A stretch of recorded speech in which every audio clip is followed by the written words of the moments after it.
bw'olowoleza mu binene ebiyitiridde tolitandika ensimbi olizijjawa.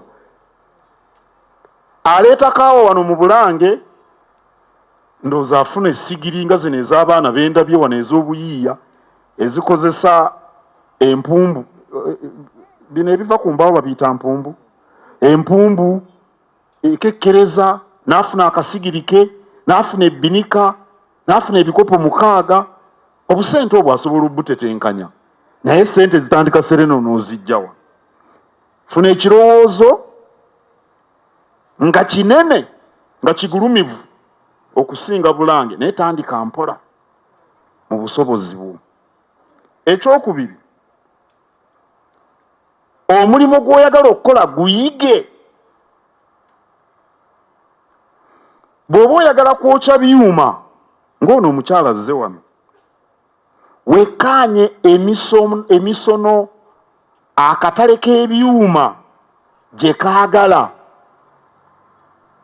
Ndabye abawunda ebyuma eby'enjawulo babiteeka mu mageeti, babiteeka mu madirisa, babiteeka wa, ne bateekamu ebimuli, ne bateekamu biki.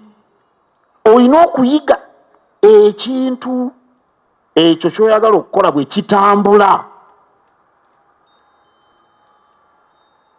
Oyagala kwokya byuma, naye gw'oyagala kwokya musono gwa 1900 we baakolera endagaano ya Buganda. Oyokya byuma, toyina muzimbi n'omubwati gw'omanyi. So nga omuzimbi yajja okubuulira, nyina kasitoma wange ayagala madirisa, gw'otudde butuuzi awo.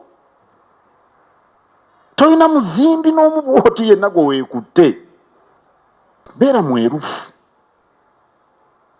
Obulyake, obukulupya, obulimba ng'onoonya okugaggawala amangu bye bimu ku bisuula bizinesi ze mutandikawo.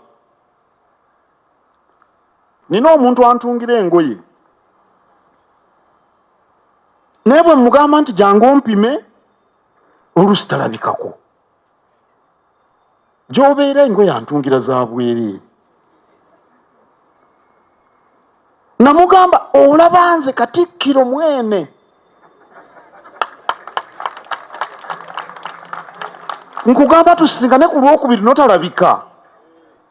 Ate bano baagundi bano abavudde ekyaggwe. Olituukayo ne mugamba ssebo ogaggawadde okutuuka nti tozze tombulira ojja kujja. Ebintu ntu ebyo mu mirimu mamulowooza ebisuula bizinesi birala. Ajja anseera, talabikako, takuba ssimu. Olulala tassaayo mwoyo. Olala yantungira engoye empale, agenda ogireeta nga y'abatabuliiki eri mu ntumbwe. Naye nga Katonda yamuwa ekitone ekitayogerekeka. Ekitone ekitayogerekeka. Ndowooza munfuna bwe mbaga nti omuntu antungira engoye, mutegeera nti wa kitone. Kambabuulira abavubuka, ekikukolera obwakitunzi, ekikutunda mu b'okolera, bwe bwesigwa, bwe bwerufu, gwe mutindo omutuufu.